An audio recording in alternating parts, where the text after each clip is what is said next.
Hello everyone, I welcome you all in the quick solution discussion of All India Aakash Test Series Medical 2019. And I'm here with the chemistry section of test number 6, code E and F. Let's begin with the very first question of the chemistry section, and that states acid rain does not contain. A very simple question from the environmental chemistry, and you can clearly see here several oxides are given. You can clearly see here several acids are given here as well as CFC is given in option 3. Let's check the first one, H2CO3. If we talk about acid rain, that is formed by the addition of some acidic oxide in rainwater, and that results in the formation of acid, and that rain is termed as acid rain.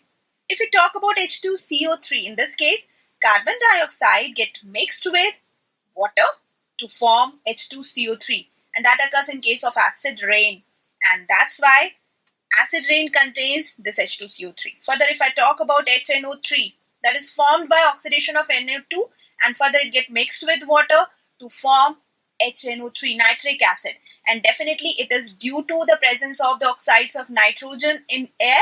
When that combined with the rainwater, there is a formation of nitric acid, and yes, it's a cause of acid rain also. Further, H2SO4. Sulfur trioxide, when combines with rainwater, there is the formation of sulfuric acid. And yes, this sulfuric acid is also present in acid rain. Further, next is CFC. If I talk about CFC, this is chlorofluorocarbon. That is responsible for ozone layer depletion but not causing acid rain. And this way we can say that acid rain does not contain CFC. So on that basis, which option is the correct one? Definitely option 3 is the correct option for this particular question. Question number 47. All of these are greenhouse gases, except we have different options given here.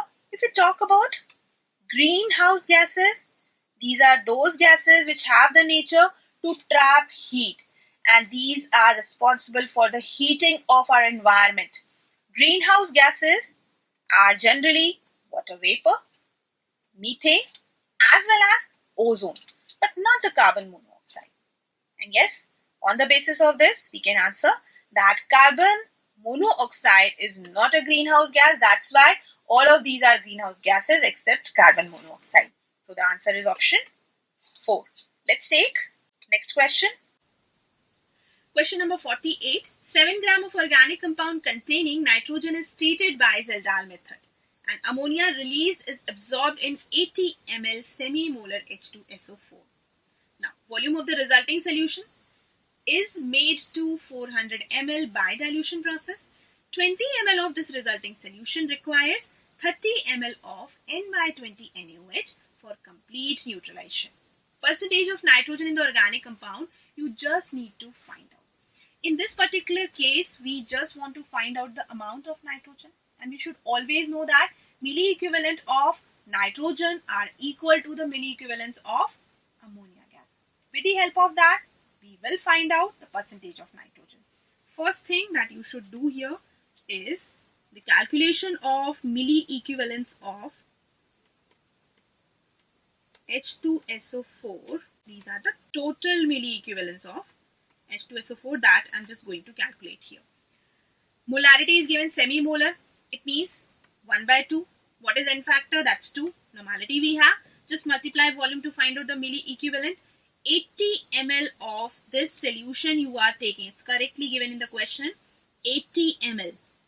Now, if you multiply these, you will find that this is 80 milli equivalent. These were the total milli equivalents of H2SO4 on which ammonia was absorbed. We have to just find out that amount of H2SO4, those milli equivalents of H2SO4 which are resulting. In the question, it is clearly given that volume of the resulting solution is made to 400 ml by dilution first, and then 20 ml of the resulting solution require 30 ml of N/20 NaOH. Now, number of milli equivalents of H2SO4 left after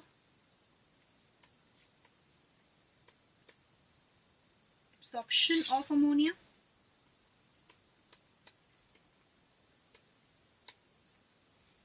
those would be equal to 1 by 20 into 30. So it would be 30 milli-equivalents.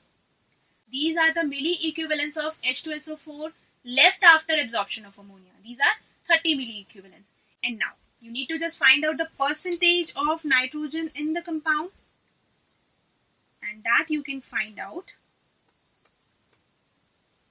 by considering the milli-equivalents of nitrogen. Those are equal to milli-equivalents of ammonia. We know that milli-equivalents of nitrogen, or simply the milli-equivalents of ammonia, divided by 1000, because milli-equivalents we were taking, into 14, and should be divided by the total weight of the organic compound that you are taking, 7 gram. Just multiply 100 to get the percentage. And if you solve this, you will find that it is 10%. And if it is 10%, definitely option 1 is the correct option for this question. After this, next question let's take. Question number 49.